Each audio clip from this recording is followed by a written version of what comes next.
What's up, YouTube? Welcome to Automotive Life. My name is Lucky, and today's video we're going to be talking about GM's $1.8 billion mistake, and even to ask a bigger question: are electric vehicles safe?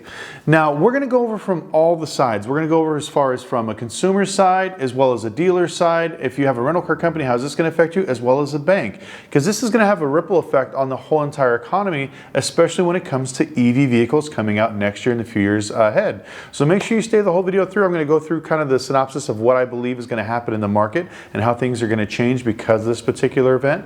But before I get into the video, can you do me a huge favor and gently squeeze the like button for the YouTube algorithm? It helps me find more amazing people like yourselves that enjoy automotive content. Also, please consider subscribing. We post 3 times a week, so make sure you do and click the notification bell. And once again, follow us on Instagram at automotive.life. We post great stuff there all the time, behind the scenes, going to the auctions, talking about the rental car business, automotive industry, whatever it is. Make sure you follow us there. And without any more shameless plugging, let's get in the video.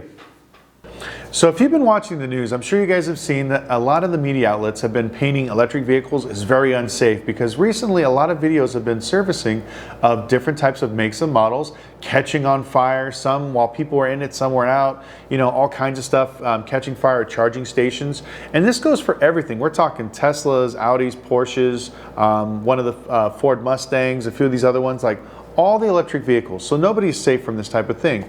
Now, they're really painting EV vehicles as this unsafe thing that's really bad and blah, blah, blah, you know, and so I'm here to tell you that it's really not that bad. The Highway Patrol said as of last year, for every 11,000 vehicles that caught on fire on the road, only one of those out of the 11,000 was an electric vehicle. So in the skew of things, the numbers are really not that bad. Now, I do know that electric vehicles are a very small percentage of the vehicles that are out on the road, but even with that statistic, it's still mind-blowing that these fear-mongers are really beating on that drum, telling people that electric vehicles are unsafe. Now, the reason why I wanted to make this particular video is because what's happening with the Chevy Bolt is definitely going to change the automotive industry. So as you guys can tell from the video, this is a 2021 Chevy Bolt, which the report says it has about 8,000 miles on it. Now, as you guys watch the video, you guys can see that this car is completely burnt from top to bottom, and it is definitely an insurance total loss.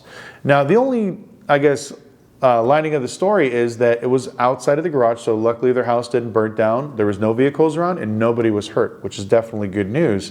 But as you guys can see, this is extremely scary. Now, electric vehicle fires are a lot different than gas fires, which we'll go into here in a little bit.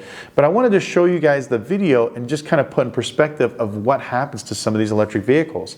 Now, when I started researching this video, I thought that it would be extremely hard for me to find multiple videos of these cars catching on fire, but it was the complete opposite. Within about 5 to 10 minutes of me doing these research, I found about 30 videos of these cars catching on fire or completely burnt.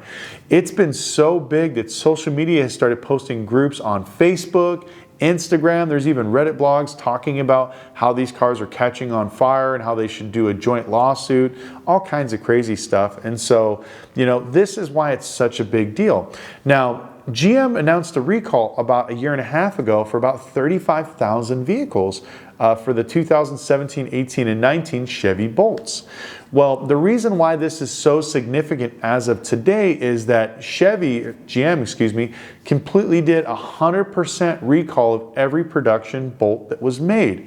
So that is all vehicles from 2017 to 2022. So now that GM has recalled every single Bolt that's ever been made, we're going to talk about the ripple effect that it's going to have on the automotive industry. Now, we're going to talk first as a consumer. Now, if you're a consumer and you currently have one of these vehicles, you're going to have a few major issues. One of them is going to be resale value. Now, if you guys remember the whole debacle with Volkswagen on when they had their issues with their TDI diesels and they weren't really as clean as what they said they were, and it was a big fraud case and everything else, a lot of those people's vehicles dropped 30 to 50% in value, which was a huge deal. So now, let's say you own one of these cars for $20-something thousand and just overnight it's worth $10,000. It's definitely a scary thing. Now you're upside down in the car. And then on top of that, which we're going to talk about a little bit later, the recalls are not available just yet. There's so many of them, they can only do them in phases. So as of now, you still have to drive the vehicle with these pending issues, at any time your car could catch on fire. So that's another one. So it's building this fear and this scares in the actual retail market. So it's definitely affecting a lot of regular consumers. Now, from the dealer aspect, and if you're a dealer and you have one of these cars, my advice to you is take that thing to the auction and get rid of it.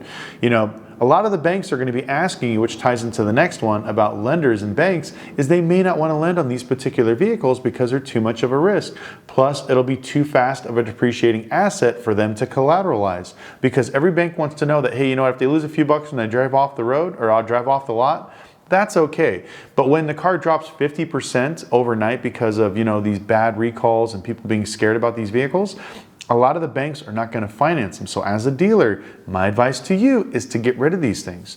Now, if you're a rental car company or if you're doing Turo or something like that, this is going to be a big shock, because as you guys know, they're going to be running Carfaxes on all the vehicles that you guys are renting out on Turo. And if this car comes up, then they see that there's a TSB or a safety recall, they may tell you it's unable to rent on the platform and you have to pull the vehicle off. So now you're paying for a car that you can't rent out, that you can't make money on. So once again, my advice to you is just pull it off, because you don't want to risk that car catching on fire, hurting anybody else, doing anything like that. Take it in, just take it to the auction or take it back to the Chevy dealership, which I'll give you a few options of which you can do a little bit later, but that's what I would do.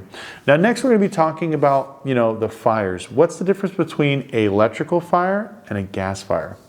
So right now we're going to be talking about the differences between electrical vehicle fire and a combustible engine fire, which is basically a regular car.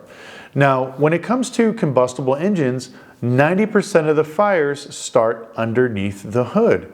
This is usually caused by a mechanical defect, some sort of issue with the engine, fuel line, as well as maybe an internal fuse box that catches on fire. Now, when these particular things happen, you start to see smoke billow out of the hood. It gives you, in most instances, a few seconds to pull over, get out of the car, and then see what's going on. Now, the reason why electrical vehicle fires are so scary is a lot of them start inside the vehicle.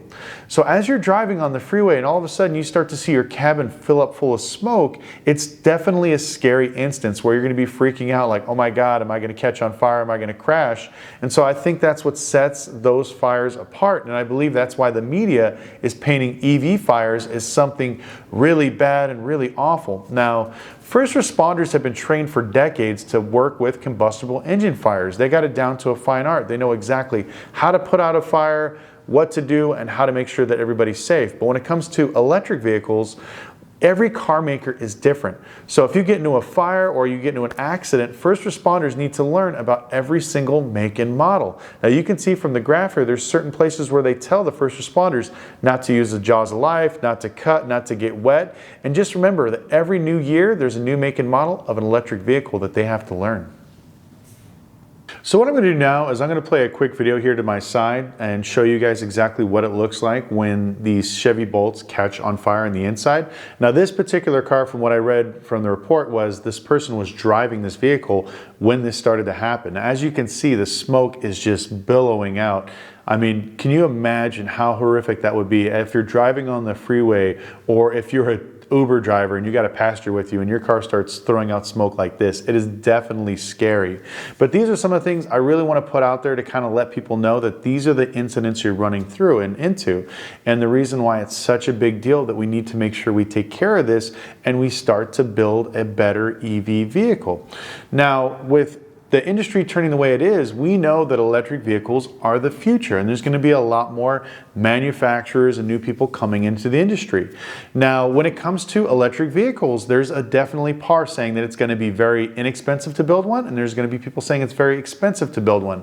Me, on the hand, I believe that it's more cheaper to design and build an electric vehicle because it's less mechanical moving parts, which means less to break down. A lot of these electric motors you can get from multiple companies. Almost every single electric vehicle manufacturer buys their electric motors from some other company, as well as the battery pack. So all you really got to come up with is the idea for the tub and the chassis.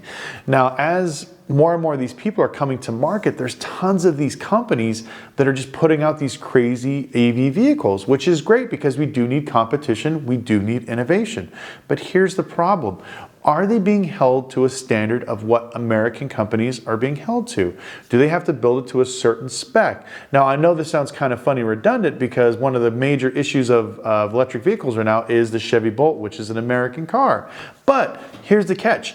Chevy has $1.8 billion to spend to rectify the issue. Does these small mom and pops companies from some of these other countries can drop $1.8 billion to fix their vehicles? Probably not. And that's the scary thing is, like I said, they're literally allowing everybody and their grandma to just jump on the bandwagon. Hey, are you an automotive designer? Would you like to build an electric car? Well, cool. Well, we have a frame. You go ahead and put a cool shell on top of it, and we're going to sell this electric vehicle.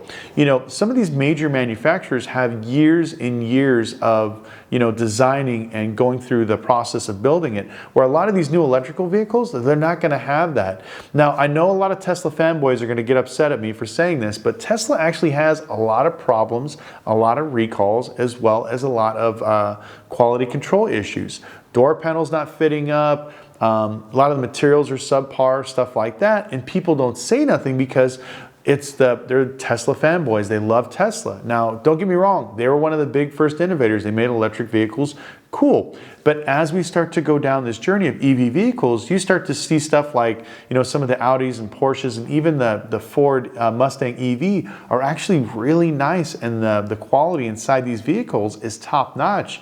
And then when you start getting in some of these Teslas, you realize that, wow, I spent all this money for a Tesla, and this, Porsche or this Audi or even the E-Mustang has much more of a defined quality interior than this one does. It's very crazy, and a lot of people are starting to see that, as these EV vehicles start to be more mass produced, the competition is going to get a lot more fierce.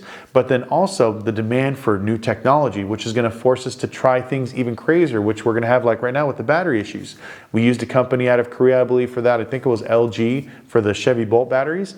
And I don't know if they're going to reimburse Chevy for the $1.8 billion or not, but that's a big headache and a lot of problems. Okay guys, we're reaching the conclusion of the story, so I'm going to go ahead and put up a picture, and we're going to talk about all the things you need to do if you currently have a Chevy Bolt and what your options are.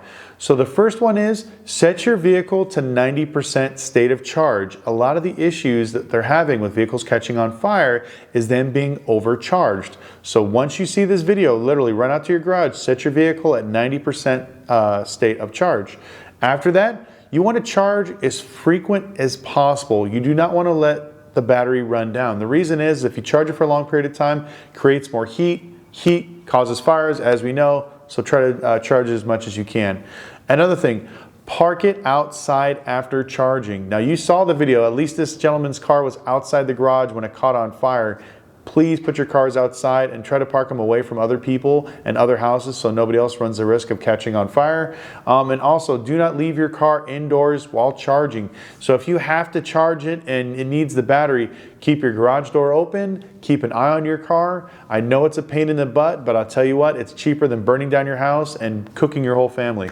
So make sure you pay attention to that and definitely look out for those things. Now with the Chevy Bolt, like I said, this does affect 2017 to 2022 models. So the first battery rollouts are going to be sometime in November. So unfortunately till then, you guys are going to have to drive these rolling fireballs around until that actually happens. Now, Chevy does have a buyback system in place, but it's only on special occasions. So if you want to get your Chevy Bolt bought back by GM, you need to reach out to them directly and tell them the story, whatever you got to do, but just get rid of it. If they can buy it back and reimburse you and you can get another Chevy or something else, definitely do that. I would try to lean more to Chevy. I think if you tell them that you're going to go buy another Chevy, you haven't left the brand, I think they'll be more willing to work for you. If you just flat out ask for a refund, it's probably not going to happen. So that's what I'm guessing they're probably leveraging this thing on. But that's definitely a huge thing. And remember, we talked about the resale value. Your car isn't worth anything. Try to get rid of it. Use the buyback. Just get rid of it. And like I said, some of those recalls don't start till November. So if you're at the end of this list, you may not get your battery pack till next year. So you got to drive this whole time and do all those things we just talked about to make sure that your car doesn't catch on fire. Anyways, If you have one of these vehicles, please be safe. If you do have anything, please put it in the comment section below. I love to know your input and see what you guys think about these particular recalls and some of the issues we're having with EV vehicles. And once again, if you could do me a huge favor and gently squeeze the like button for the YouTube algorithm, it helps me find more amazing people like yourselves and enjoy automotive content. Also, please consider subscribing. We post 3 times a week, so make sure you click the notification bell. And once again, follow us on Instagram at automotive.life, where we post intimate content there all the time. And we'll see you next video.